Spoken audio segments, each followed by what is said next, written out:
Hi guys, we are once again going to show you how to get into one of our assignments at Franklin High School. We're doing the Snowboard Presketch, and before we get into the drawing we want to make sure that we know we're going to have those standards happen in our pre-sketch. So we're going to have a pathway that crosses all the way across. We're going to have two geometric shapes, two organic shapes, and we're going to vary those shapes and spaces between them. Also, we're going to make sure all four sides are touched all the way around, and we're going to make sure that all of our required shapes go in front of or behind some other shape. So here we go. The pathway that goes across. Let's curve it a bit and let's vary it. So let's let it get a little bit skinnier here. It can even get skinnier there, maybe a little bit wider over here. If you want to make a little twist in the center, we can do that. It's not required, but some people like to do that, and sometimes this will take a little extra instruction to get that done. But that's fine if you want to do that, and if you don't, it's no problem. So that's kind of a neat effect if you like. We're going to have two geometric shapes. In our case, a geometric shape is anything that's made with straight lines. And I'm going to try to make it look like it's going in front of and behind our pathway that's going across. So I'm just going to make this random kind of geometric shape to create that sense of overlap. I can erase that line of the pathway, and then you get that sense that this geometric shape is going in front of and also going behind our pathway. An organic shape is going to be, and again in our case, something that is made completely with curved lines. So it's much more organic in feel here. So let's let it go off the page, act like it goes out into space, and we're going to make it come back and go behind. And we can make it go behind again and maybe have a little curl there and come under. So there is our next shape.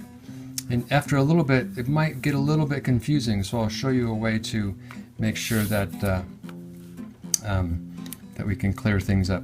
I'm going to change my mind a little bit here and let this part go in front of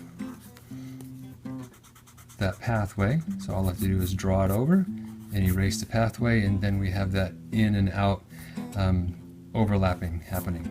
And it doesn't matter, you don't have to alternate or geometric and organic. It's up to you how you do this. So let's make another organic shape right here, and we can just let it act like it goes off the page. I'm going to let it look like it's kind of coming behind. Let it just barely touch right there maybe. Come up here and then go up there. And I'm going to punch a hole in it. So that space right there that I'm just lightly shading in goes through to the background. Now I need another geometric shape, and as you can see I already have all four sides with a shape going off the edge. So let's make another geometric shape, and I can make it kind of like a lightning bolt. But any of these shapes, guys, you do not want to try to make it look like something recognizable. This is supposed to be a non-objective, which means all these things are just shapes that represent nothing. Just shapes. Now here's that little trick as far as letting you and letting other people. I like to see this when I'm looking and helping you evaluate your composition. If you just give it a quick little shade where you kind of feel like the background is, and then leave the shapes, the floating shapes, blank, just for your pre-sketch. And this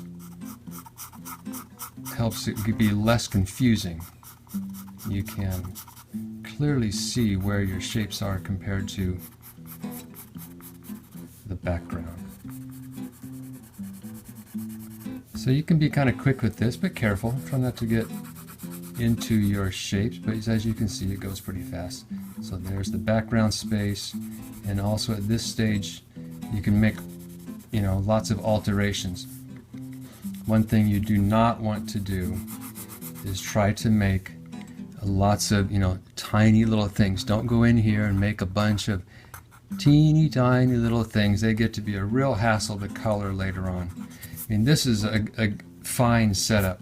If I wanted to maybe bring in one more element, one more hook to this organic shape, I could do that.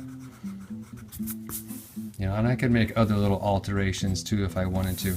But one thing we're trying to do with this, and we're almost forcing you by using these rules to come up with an interesting composition where you use space and overlap and depth to make it interesting to look at. And it's also one that will be easily, you can easily place on our cast shadows that we'll show you at a different time. So there is your Snowboard Presketch.